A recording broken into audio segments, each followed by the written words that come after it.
There we go. Yes. It's one of my key features is I'm short. So a good segue actually into my poems. My first poem is called Nothing Funny About Elephants. There's this great joke I know. Stop me if you've heard it.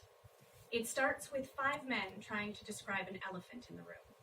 But one can only feel the trunk. And one is in fact a woman. And one thinks elephants are a mass delusion. And one wasn't raised to describe elephants. And one only speaks in rhyming septuplets, but can't find enough rhymes for tusk. And one left home before her parents could teach her basic elephant anatomy. And one made poor life choices that landed him next to an elephant. And one denied an elephantine opportunity and regrets her regrets. And one can trace the future in the folds of an elephant's haunch. And one is endlessly recursive. Wait, I've lost count. The joke starts like this. 5 men walk into an elephant. They can't agree on the size of religion. I forget the punchline.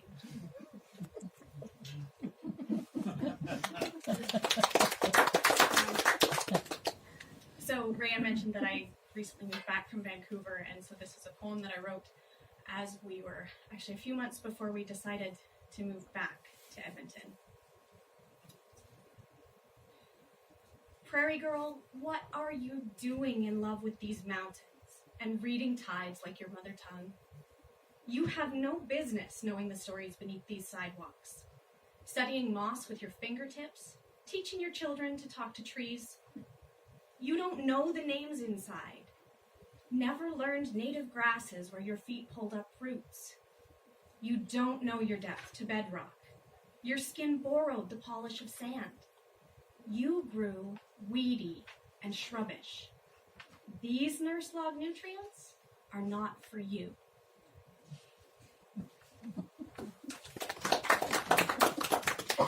Now I've got a couple of, this one I guess is kind of about second chances, but went weird places, which I like to do. Use your underwater voice when you speak to me. I would be just as blind, blundering, bumbling. Amphibian not meant for land. Awkward, with no frog song charm to compensate.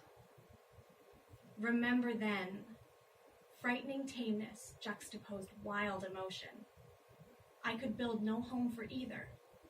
Fled to water, not safe, but soundless. Swim only forward, downward. Look back to where light ends. In the end, we forget air. We are benthic. Water compresses us dorsiventrally into shapes beyond land's evolutionary force. In the echo of your fins, I am octopus, anglerfish, lurking elusive with something like your love, friendly dark that formed me.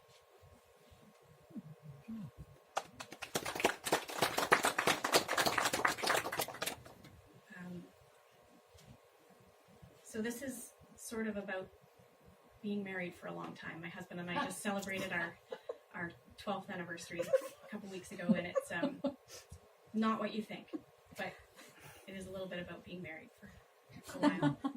It's called Astral Without Physics.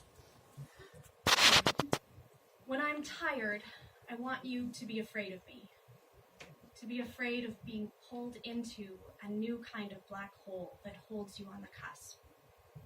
A black hole with exposed hinges, grooves for your fingers, no trapdoor. A black hole that emits light like sleepless nights ignore physics. A black hole that blinks 3 o'clock, never 3:01. When I am tired, I want the black hole to be my hip. I want your hand. I want your hand to be matter, light, the universe. That actually happened last night when I was rehearsing, and I thought I'd be able to get it together today, but thank you.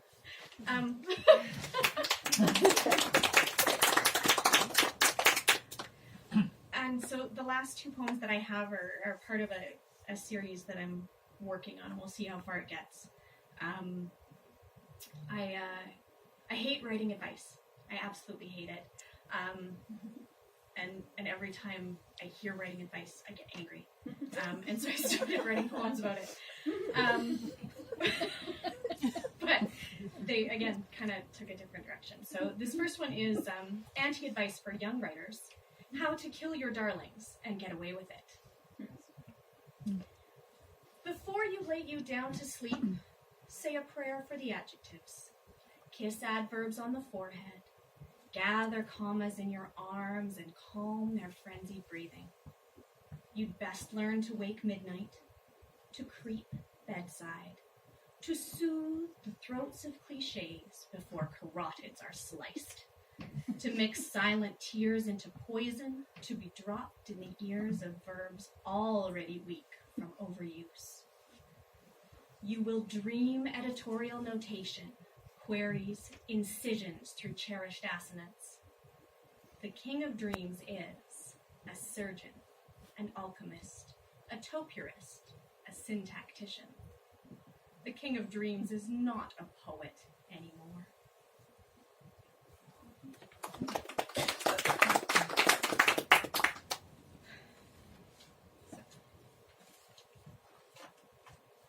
Anti-advice for young writers: fuck productivity. Know your word history. Fallow was once a color, describing withered grass or leaves, birds' feet, roads. Believe this time without words to be the color of birds' feet.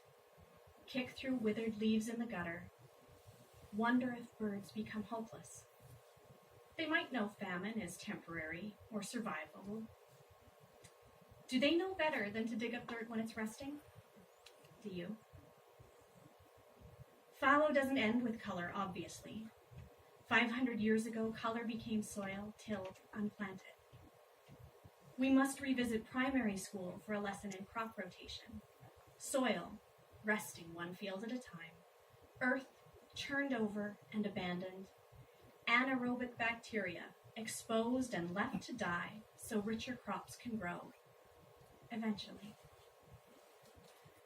Remember a verse, a song about seasons and a time for everything.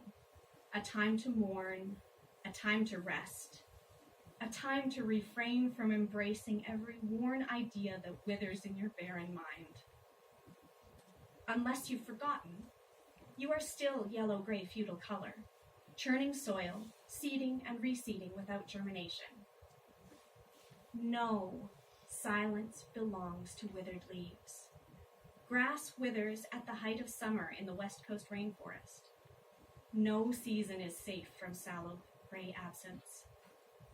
Birds' feet can be lucky, but how and when is not recorded in the folklore of this stretch of prairie.